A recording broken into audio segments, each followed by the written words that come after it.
আসসালামু আলাইকুম রহমতুল্লাহি ওয়া বারাকাতুহু।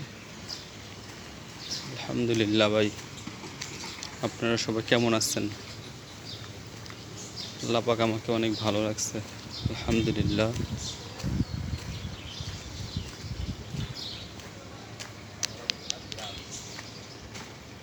সকালে হাঁটতে বের হইলাম।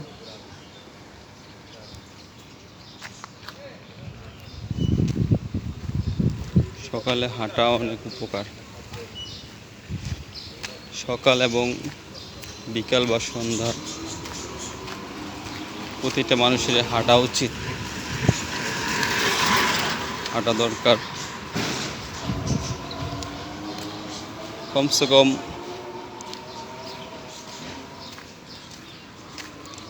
৪৫ মিনিট থেকে শুরু করে ১ ঘন্টা পর্যন্ত হাঁটা উচিত। মানে কম হইলেও ১ ঘন্টা হাঁটা উচিত একটা মানুষের প্রতিদিন। আমরা না হাঁটতে হাঁটতে আমাদের শরীরে বিভিন্ন ধরনের রোগ দেখা দিচ্ছে। আর এই যে মিশুক, অটো, এগুলা বের হওয়ার পরে তো আমরা হাঁটতেই চাই না। শহর থেকে বের হইলে এই রিক্সা থেকে অটো, মিশুক, আমরা হাঁটতেই চাই না। আমরা অনেক অলস টাইপের হয়ে গেছি। দেখেন এখন ৬টা বাজে সকাল, এখনই কতগুলো অটো, মিশুক। তো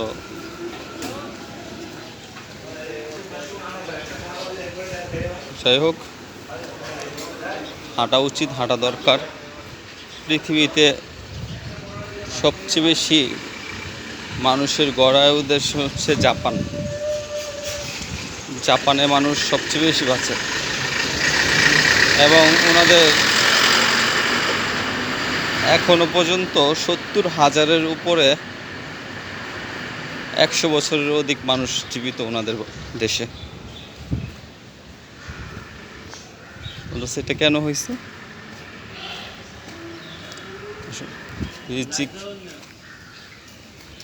রিজিকের মালিক, হায়াত এবং মৌতের মালিক তো আল্লাহ তাআলা।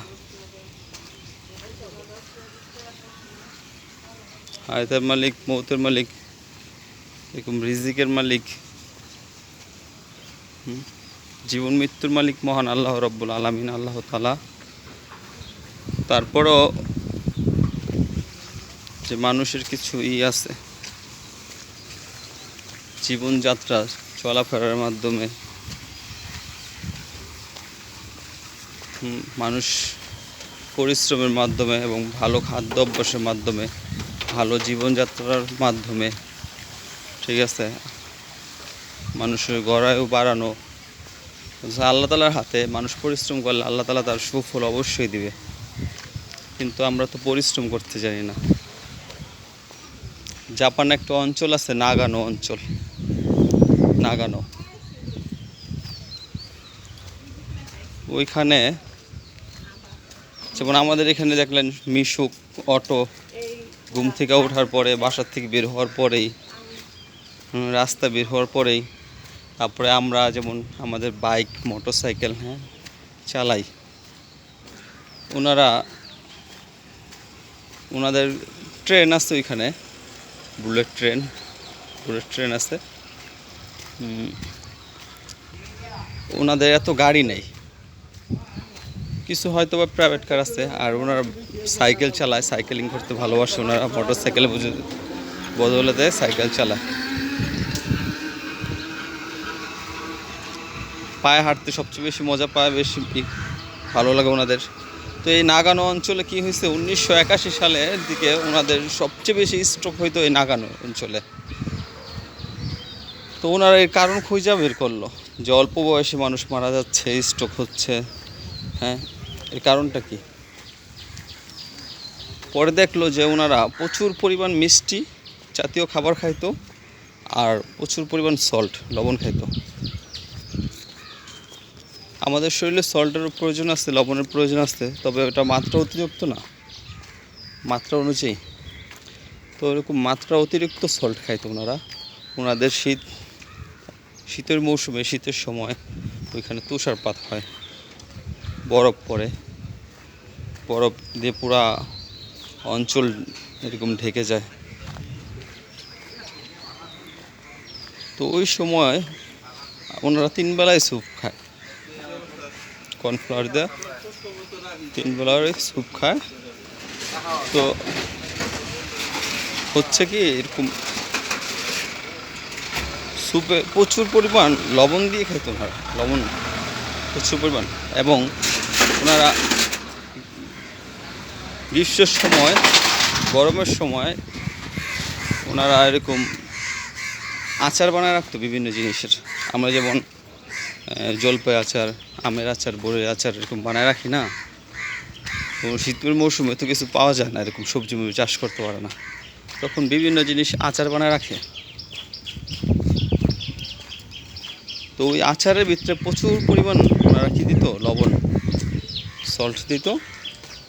তো এই সল্টে ওনাদের জন্য এরকম কি প্রবলেম হইতো লবণের কারণে। তো লবণের কারণে আমরা জানি সবাই ব্লাড প্রেশার বেড়ে যায়, আর ব্লাড প্রেশার বাড়ানো ব্রেনে রক্তক্ষরণ হয়, আর রক্তক্ষরণ হইলে এরকম দেখা যাইতেছে স্ট্রোক ঘটে, ব্রেনে স্ট্রোক হয়। আসসালামু আলাইকুম। তো এরকম ওনারা কী করলো, পরে ওনারা গবেষণা করে বের করলো যে এই 2টা কারণেই বেশি সমস্যা হচ্ছে, এবং আমরা অনেকটা অলস হয়ে গেছি, আমরা এরকম হাঁটাচলা করতেই চাই না।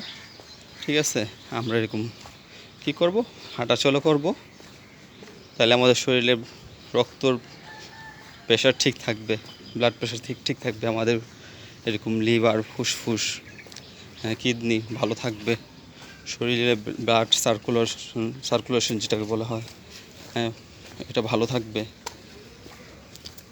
তো আর কি করতে হবে, মিষ্টি জাতীয় জিনিস এরকম বর্জন করতে হবে, সল্ট, লবণ কম খাইতে হবে। তো ভালো খাদ্যাভ্যাস করতে হবে, যেমন ওরা সামুদ্রিক এরকম যে সি ফুড আছে, মাছ, তারপরে এরকম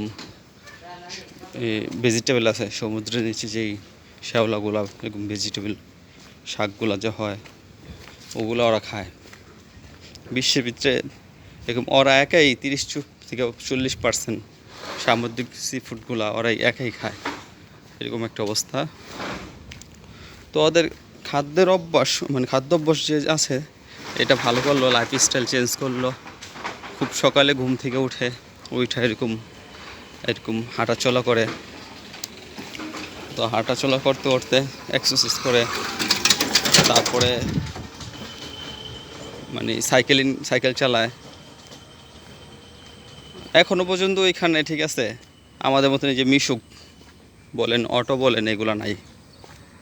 আপনি এরকম ইউটিউবে সার্চ দিয়ে ওনাদের নাগানো অঞ্চল বা জাপানের অঞ্চলগুলো দেখেন।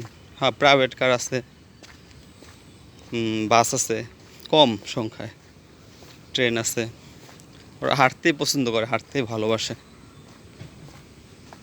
আমরা হাঁটতে যেমন কম পছন্দ করি, কম ভালোবাসি, এরকম ওরা হাঁটতে বেশি ভালোবাসে, বেশি পছন্দ করে। মানে আমাদের বিপরীত, আমরা যেরকম করি আমাদের বিপরীত। আমাদের এখানে বর্তমানে আমাদের বাংলাদেশে গড় আয়ু এরকম 50, 55 বা 60, ওনাদের এখনও দেখা যাচ্ছে 80 থেকে 90। একটা জরিপে এরকম আসছে যে 84 এরকম 6% গড় আয়ু বর্তমানে।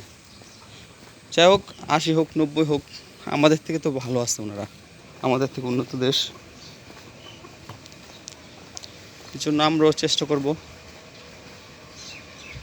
খুব সকাল সকাল ঘুম থেকে উঠে নামাজ পড়ে, ফজরের নামাজটা পড়ে এরকম আমরা হাঁটতে বেরোবো ইনশাল্লাহ। আর এটা তো করার কথা ছিল মুসলমানদের। হ্যাঁ, আমাদের পূর্বপুরুষরা কীরকম শক্তিশালী ছিলেন, হ্যাঁ, মরুভূমিতে সাহাবা ওনারা মরুভূমিতে কীভাবে এরকম হাঁটাচলা করছে, তারপরে এরকম কিভাবে ওনারা এক দেশে থেকে আরেক দেশে সফরে গেছেন। তো এটা তো মুসলমানদের জন্যই ছিল, মুসলিমদের জন্য ছিল শারীরিক এক্সারসাইজ, ব্যায়াম।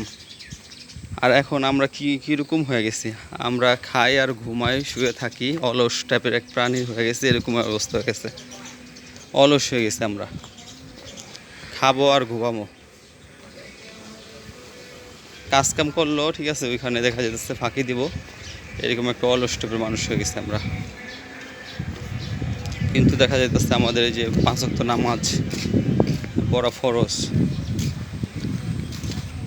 কয়জনে ভাবে নামাজটা পড়তেছি, 5 ওয়াক্ত নামাজ ফজরের সময় কয়জনে বা উঠতেছি, সবাই কি করতেছি, এরকম ঘুমাচ্ছি। ঘুমাইতে আমার মজা লাগে, ঘুমাইতে ভালো লাগে, এরকম ঘুমায় থাকি সারা রাত্র, এরকম মোবাইল টিপি। যখন ফজরের আজান হয় তখন ঘুমাই, বা দেখা যাচ্ছে 2টা 3টার দিকে ঘুমাই, ঠিক আছে। পরে উঠতে দেখা যাচ্ছে 10টা 11টা 12টা বাজে। আর এতে কী হচ্ছে বলতেছে, আমার ভিতরের যেই আমার অঙ্গ প্রত্যঙ্গগুলো আছে উপরগুলো তো দেখতে পারতেছি, হ্যাঁ, ফেস ওয়াশ দিয়ে স্কিন সুন্দর করে রাখতেছি, সাবান দিয়ে শরীরটাকে সুন্দর করে রাখতেছি, উপরে সুন্দর জামা পরে সুন্দর করে রাখতেছি, কিন্তু ভিতরে তো আসলে আমি দেখতে পারতেছি না। আমার লিভার, আমার ফুসফুস, আমার কিডনি, এগুলার কী অবস্থা বলতেছে, আমি ভিতরে ভিতরে শেষ হয়ে যাচ্ছি শুধুমাত্র দেরি করে ঘুমানোর কারণে, হ্যাঁ, ঘুমানোর কারণে, ঘুমা থাকার কারণে। আর এই যে এরকম আমাদের লাইফস্টাইল ভালো না, খাদ্যাভ্যাস ভালো না। আর আমরা বাঙালিরা কি খাচ্ছি দেখা যাইতেছে, আমরা সবাই জানি ফরমালিন, তারপরে সবজি যে হচ্ছে শাকসবজি, এগুলো কি সারের। তো দেখা যাইতেছে আমাদের খাদ্য অভ্যাসগুলো যদি আমরা এখন পরিবর্তন না করি, লাইফস্টাইল যদি এখন পরিবর্তন না করি, তাহলে ভবিষ্যতে কিন্তু আমাদের ভবিষ্যৎ প্রজন্মের জন্য আমাদের ভালো কিছু রাখা যাব না। আমরা নিজেরও তিলে তিলে শেষ হয়ে যাচ্ছি, ওদেরকেও ওরকম আমাদের কি শেষ করে দিচ্ছি। যদিও প্রত্যক্ষভাবে আমরা না করতেছি, পরোক্ষভাবে এটা কিন্তু অটোমেটিক হয়ে যাচ্ছে। এই জন্য এখন এই আমাদের বাচ্চারা যাদের আছে, আমাদের সন্তানদেরকে, ওদেরকে শারীরিক পরিশ্রমের দিকে উদ্বুদ্ধ করতে হবে। এরকম এই যে আমাদের বাংলাদেশের রাস্তাঘাট, আর জাপানে দেখলাম কি সুন্দর রাস্তাঘাট। এখন বলবেন যে জাপানকে আপনি গেছেন ভাই, আসলে জাপান এখন বিশ্বের কোনো দেশে যাওয়া লাগে না, ইউটিউবে সব সার্চ দিলে আসে, গুগলে সার্চ দিলে আসে কোন দেশ কীরকম। আবার ওই দেশে আমার ফ্রেন্ড সার্কেলরা থাকে, আত্মীয় স্বজন আছে, ওনাদের থেকে শুনি। আমাদের ড্রেনের এই যে ড্রেন আছে, কিন্তু এই ম্যানহোল ড্রেন এগুলার ডাকনা নাই, দুর্গন্ধ ছড়াচ্ছে, মশা মাছি, হ্যাঁ, তৈরি হচ্ছে। আর বাহিরের ক্লিন পরিষ্কার। এই জন্য ভাই এখনও সময় আছে, সচেতন হই। তারপরে ওই জাপানিজরা এরকম ওই যে বরফ পড়ে, বরফের ভিতরেই তারা 2 মাস 3 মাস যে বরফ থাকে, এই বরফের ভিতরেও তারা হাঁটাচলা করে, বরফের উপর দিয়ে তুষার পড়ে, এরকম শীত, তারপর কি তারা হাঁটাচলা করে, তারপরে ঘরের ভিতরে হাঁটাচলা করে, এক্সারসাইজ করে, হ্যাঁ, ফিজিক্যাল ব্যায়ামগুলো করে, ফিজিক্যাল এক্সারসাইজ। আর আমরাও এখনও সময় আছে আমাদের দেখা যাচ্ছে যে ডায়াবেটিক্সটা কেন হয়, হাঁটলে কী কী উপকার হয়, আপনি সার্চ দেন গুগলে দেখতে পারবেন। হ্যাঁ, হাঁটলে কী কী উপকার হয়, আপনার হাড় মজবুত হব। এই যে ঘিরার ভিতরে যে ব্যথা করে, গিটে বাত থাকে, যে ব্যথা করে, বাত হয়, হ্যাঁ, ইউরিক অ্যাসিড বেড়ে যায়, ইউরিক অ্যাসিড হাঁটলে কমে। হ্যাঁ, ইউরিক অ্যাসিডের লেভেল যেমন আমাদের 5 থেকে 6-এর ভিতরে থাকতে হবে। 5-এর নিচে নামলেও সমস্যা, এরকম 6-এর উপরে উঠলেও, 7 বা 6-এর উপরে উঠলেও কি প্রবলেম আছে, সমস্যা আছে। তো দেখা যাচ্ছে মাত্রা ঠিক থাকে, ডায়াবেটিসের মাত্রা ঠিক থাকে। হ্যাঁ, এরকম হাঁটলে মাংসপেশি ঠিক থাকে, সুস্থ থাকে, লিভার ঠিক থাকে, কিডনি ঠিক থাকে, ভালো থাকে আর কি এগুলা। এই জন্য আমাদের প্রতিদিনে হাঁটা উচিত। কমপক্ষে একটা মানুষের কমপক্ষে আধা ঘন্টা 1 ঘন্টা হাঁটা উচিত, তাই না? এই জন্য আমরা সবাই হাঁটি, এখনও সময় আছে, হাঁটুন। হাঁটতে হাঁটতে এক সময় দেখবেন শরীরে অনেক শক্তি পাবেন। আস্তে আস্তে শুরু করেন, প্রথম 10 মিনিট, 20 মিনিট, 30 মিনিট এরকম করে শুরু করেন, আস্তে আস্তে সময় নেন। এক সময় হাঁটতে হাঁটতে দৌড়াইতেই পারবেন। ছোটোবেলা কি আমরা প্রথম হাঁটতে পারছি? পারি নাই, উঠে দাঁড়াইছি, পর পড়ে গেছি। পরে এক সময় কি আমরা হাঁটতে পারছি। ঠিক আছে, আল্লাহ হাফেজ, দেখা হবে, কথা হবে ইনশাল্লাহ। আবার নতুন কোনো ভিডিও নিয়ে আসবো। আমার চ্যানেলটা সাবস্ক্রাইব করে রাখবেন। ধন্যবাদ। আসসালামু আলাইকুম ওয়া রাহমাতুল্লাহি ওয়া বারাকাতুহু।